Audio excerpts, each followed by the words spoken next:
After 3e6, I think I've shown that the Colle-Zukertort system is a very dangerous attacking weapon in the right hands. We now need to look at some of black's alternatives on move 3. These are fairly rare, but they need to be considered nevertheless. First of all, I want to consider bishop g4. I'll then consider bishop f5. G6 is another move you may encounter in practice. C6. And I will examine 3c5.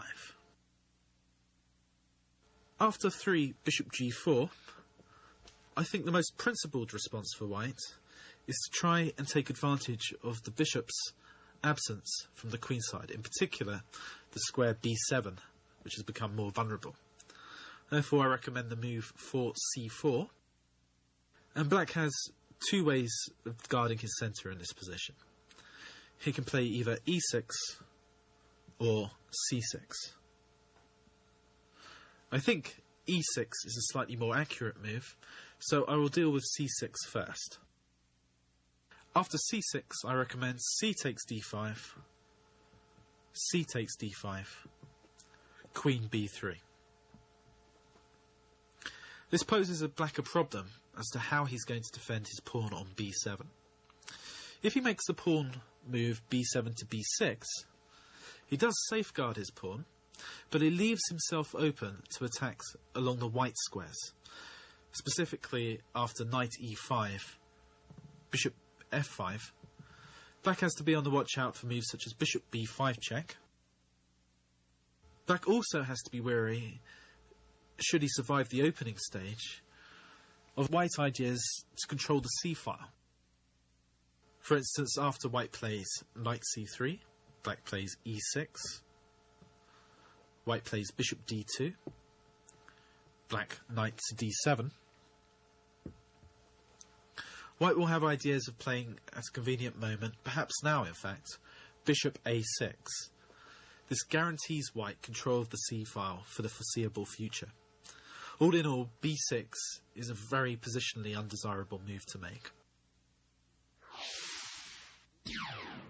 Alternatively, after c6, c takes d5, c takes d5, queen b3, black could play queen c8.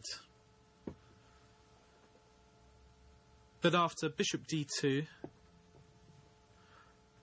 black has to make a choice now. He could take the knight on f3 for bishop takes f3, g takes f3, e6. But a good plan for white in this position is simply again to try and take advantage of black's exposed position on the c-file. Knight c3. Black plays knight c6 to try and cover the c-file. White's rook to c1. And white is going to increase pressure gradually on black's position, for instance by moves such as bishop b5 and knight a4 to c5. All in all, I feel that this gives white good prospects. Black may also play queen b6 after queen b3. But I think white retains a nicer endgame edge after queen takes b6, a takes b6, knight e5, bishop f5, and knight c3. White will bring his bishop to b5, and then will set about pressurising black's weakness on b6. After, say, e6, white will play bishop b5 check, knight d7.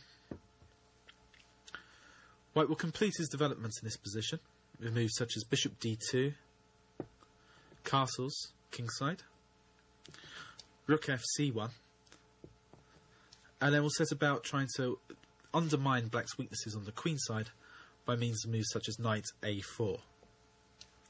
Black will have a difficult time both defending the weak b6 pawn and challenging white for control of the c-file. The alternative for black in this position is the move e6.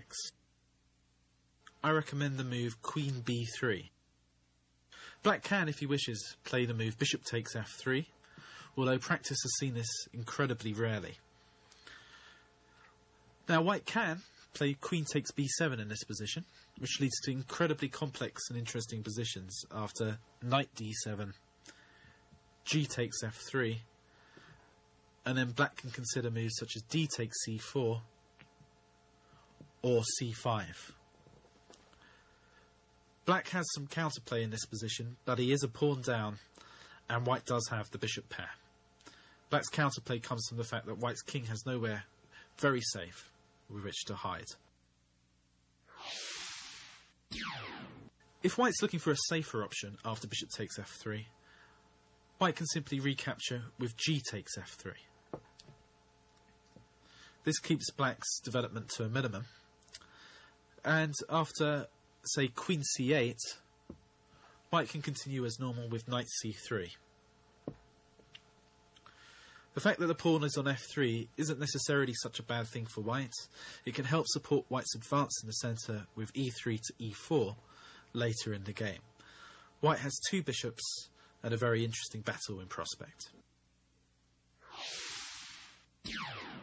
More popular than bishop takes f3 is the move queen c8 in this position.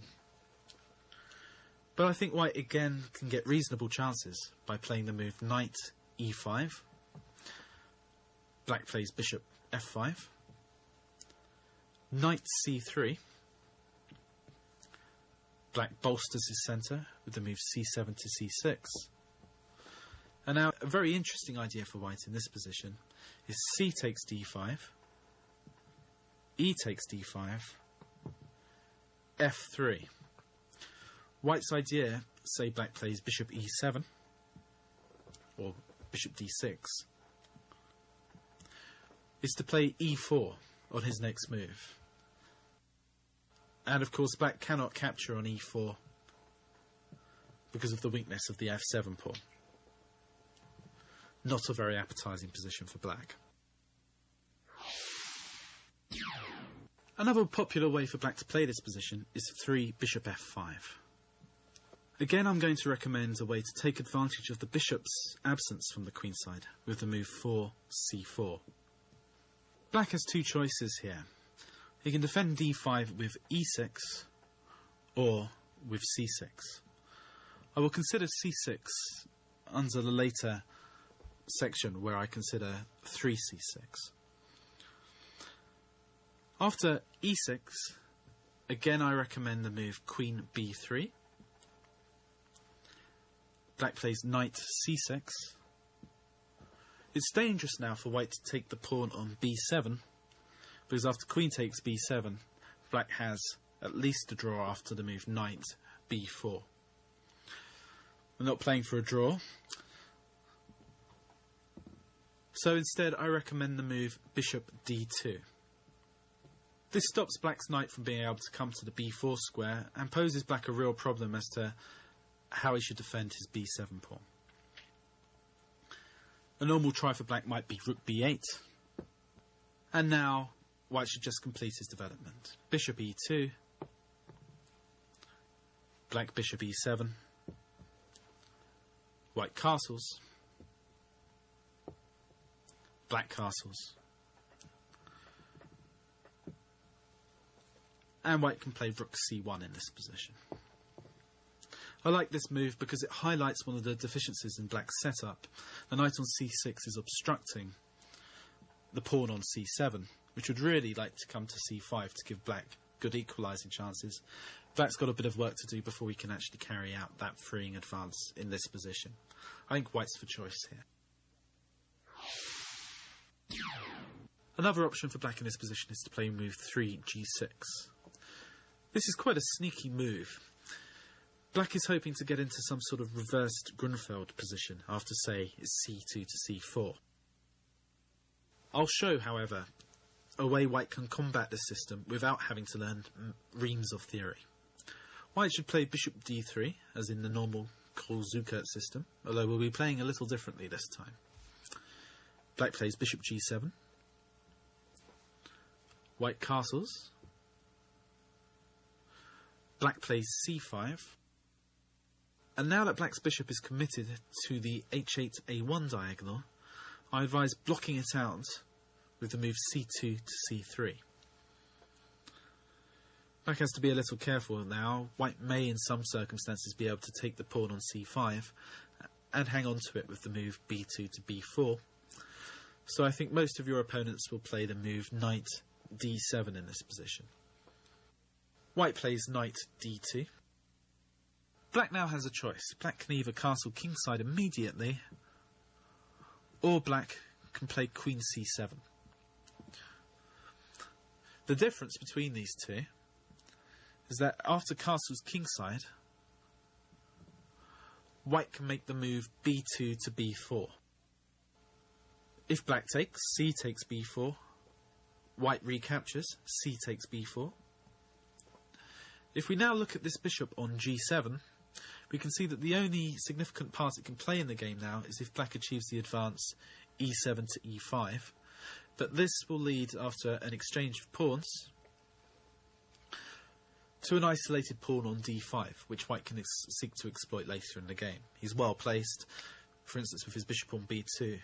He can then blockade it with knight b3 to d4. After b4, black could try b6, but then I think white should increase the pressure on the queen side with b takes c5. Black plays b takes c5, queen a4, and white will continue with moves such as bishop a3, rook b1. White has a lot of pressure. Black still has to solve all of his opening problems. Black can try the move queen to c7 in this position. However, I don't think this really interferes with white's plan. I recommend b4 anyway. This could catch some unsuspecting black players out. Black reveals his idea. He plays c takes b4, c takes b4, queen c3. Well, that looks like an extremely powerful move. Black's attacking the pawn on b4, the bishop on d3, and the rook on a1. For one of my previous games, you may have noticed I'm not especially fond of my rooks, and this example is no exception. The move I'm recommending here is the move queen b3. If black wants your rook, my advice is to let him take it. Of course, black could play queen takes b3 in this position, but that was hardly his idea when he played the move queen c3. After knight takes b3, black has all the same problems as before as to what to do with this bishop on g7. White's position will unravel very nicely here with bishop b2, rook c1, and hopefully some sort of infiltration on the c-file. Greedy black players in this position will play the move queen takes rook on a1. Rather than giving black two rooks for a queen, for example after bishop b2, queen takes f1, king takes f1, when black actually stands quite well, there's a much sneakier move at white's disposal here. One that quite a few of your opponents may overlook. It's the move bishop b1 in this position. This stops black's queen from being able to take the rook on f1, and white's next move is more likely than not to be the move bishop b2, well and truly trapping black's queen in the corner.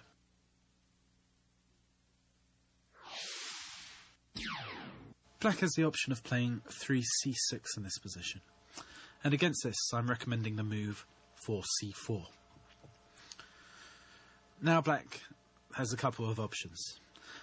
Black can move his bishop outside of his pawn chain by moving bishop f5 or bishop g4. We considered bishop g4 in this position earlier, so I will concentrate on bishop f5. Or black can try and reach some sort of Semi-Slav type structure with the move e7 to e6. First I'm going to concentrate on the move bishop f5. White should play c takes d5 in this position. It makes sense for black to recapture with the pawn. And now white plays queen b3. If black plays queen b6 here, again we should exchange queens and seek to take advantage of black's compromised pawn structure on the queen side in the way we highlighted earlier. Black's most popular move at this juncture is queen c7. This defends the pawn on b7 and also attacks bishop on c1 at the same time. White's best move in this position is bishop b5 check. Now black really wants to interpose with the knight on c6. If black plays knight bd7, it's very likely that he'll find his queen harassed after white's played bishop d2, knight c3 and rook c1. The queen's just going to have to move again, and white's building up quite a nice initiative on the queen side. Black should interpose knight c6. Here white's most accurate move is bishop d2. Black plays e6.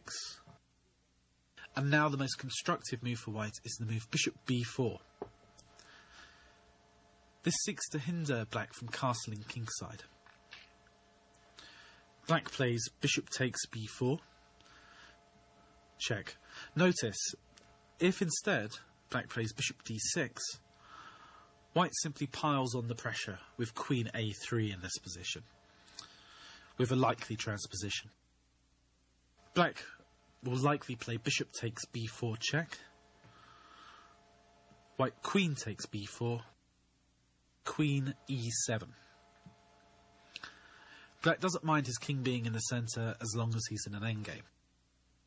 Bishop takes c6 check, b takes c6, queen takes e7 check, king takes e7,